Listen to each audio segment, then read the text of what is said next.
La gestion différenciée des espaces verts, dit comme ça, c'est un peu abstrait. Mais sur le terrain, c'est extrêmement clair.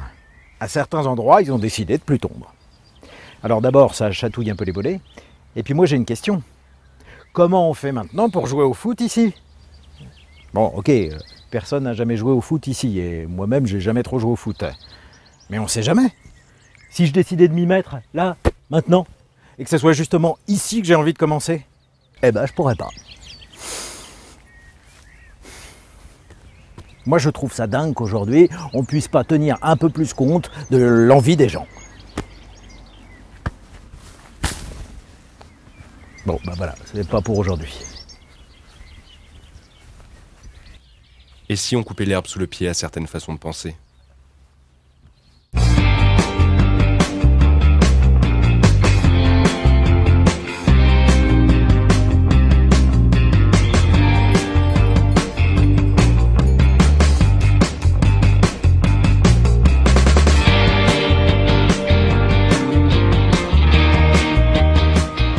La gestion différenciée, c'est gérer les espaces différemment suivant le lieu où on se trouve, par des méthodes différentes.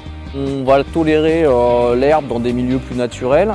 On va avoir des jardins plus sauvages et plus naturels, avec effectivement des vivaces, des graminées qui vont agrémenter différemment la ville. On laisse s'exprimer vraiment la nature. En revanche, des zones de centre-ville qui sont support de monuments historiques, par exemple, puisque nous avons un secteur sauvegardé, vont être traitées de façon beaucoup plus horticole. Concilier à la fois les zones naturelles et l'entretien des espaces verts.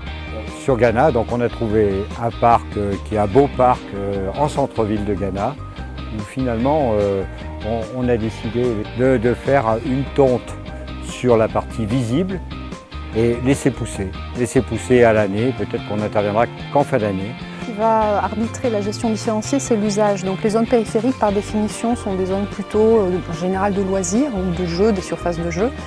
Et parce que ce sont des zones de loisirs, on va tolérer une plus grande diversité végétale.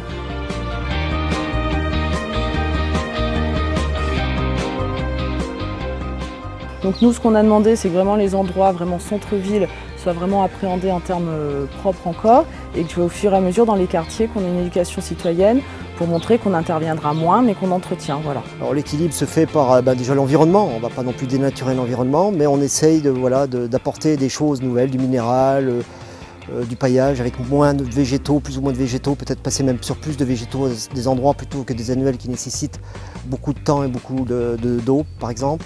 Essayer de travailler au maximum avec la biodiversité quand même.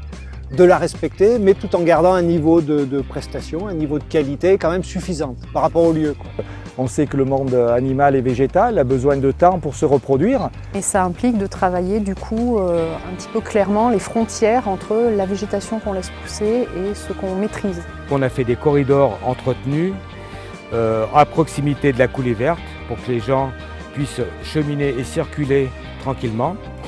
Et à côté de ça, donc l'herbe, les zones d'herbe restent pendant 3-4 mois et où on peut faire de l'éco-pâturage ensuite.